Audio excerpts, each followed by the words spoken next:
তুমি আমার কাছে হারিয়ে যাওয়া চাবির মতো। হ্যাঁ, সেটা কিন্তু জাদুর চাবি। মনের ভেতরের দরজাটা তুমি নির্দয়ের মতো বন্ধ করে রেখেছ। খুব হাসতে ইচ্ছা করে। কি বোকা তুমি! অনেকটা সময়ের জন্য আমাকে হারালে। কেন যে অযথা হারাচ্ছ বুঝি না বাবা। তুমি তো ফিরে আসবে আবার জানি। আচ্ছা, তুমি যখন খাবার খেতে বসো তখন হাতের ডান পাশের চেয়ারটার দিকে কি তাকাও না? শুনে রাখো, চেয়ারটা কিন্তু আমারই, ঠিক আগের মতো। কাউকে বসতে দিও না। আচ্ছা, এখন আমার মতো কেউ তোমাকে শাসন করে? বকে, মারে না? আমি জানি একদিন তুমি ঠিক ফিরে আসবে। অনেক কিছু অনেক সময় মনে পড়ে যায়, ভালো লাগে না। প্রথম দিক যখন প্রেম করতাম তোমাকে বুঝতে দেইনি তোমাকে কত ভালোবাসি। তখন তুমি মিরপুর 1 নম্বরে আড়ঙের উপর 7/8 এর ফ্ল্যাটটি ভাড়া করে থাকতে। আমি যখন যেতাম তুমি তখন ওপর দিয়ে তাকিয়ে অস্থির হয়ে যেতে আমাকে দেখার জন্য।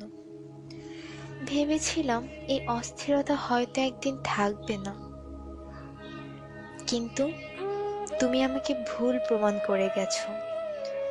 দিন দিন মনে হতে লাগলো ভালোবাসা কি কমার জিনিস? এ তো শুধু বেড়েই চলে।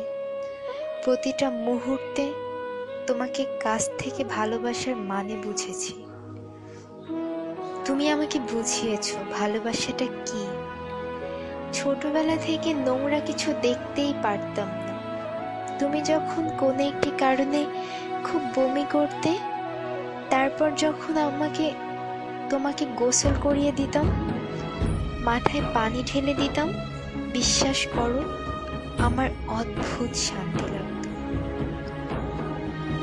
যখন আমি রাগ করতাম তুমি ক্লান্ত হয়ে শক্ত করে জড়িয়ে ধরে বলতে, কোথায় যাব আমাকে রেখে? এগুলো আমার মায়া জন্মাতো তোমার জন্য। চোখের সামনে ছবির মতো ভাসে। আমি তোমার চোখে আমাকে হারানোর ভয় পেতে দেখেছি, একবার নয় অনেকবার। তা কি মিথ্যা হতে পারে? আমি বিশ্বাস করতে চাই না। তুমি তোমার জীবনে যাই করো না কেন আমি তোমার অপেক্ষায় থাকবো। আমার জাদুর চাবিটা ঠিকই একদিন পাবো। একদিন ঘুম থেকে উঠে দেখব বালিশের কাছে খুব সুন্দর করে রাখা আছে। তখন বন্ধ মনের দরজা আবার খুলবো, আবার ভালোবাসাগুলোকে সাজাবো। সেটা শেষ জীবন হলেও দুঃখ নেই, সত্যিই কোনো দুঃখ নেই।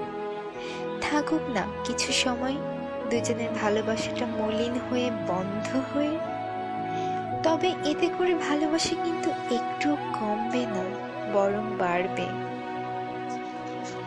অনেকদিন হ্যাপ ডাকটা শুনি না, হ্যাপি থেকে হ্যাপ। তখন খুব বিরক্ত লাগতো, খুব রাগ হতো তোমার উপর।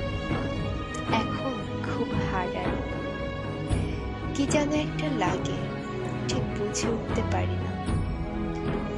তবে তুমি ভালোই থাকো, আমি তোমার জন্যই বেঁচে থাকবো। শেষ নিঃশ্বাস পর্যন্ত অপেক্ষা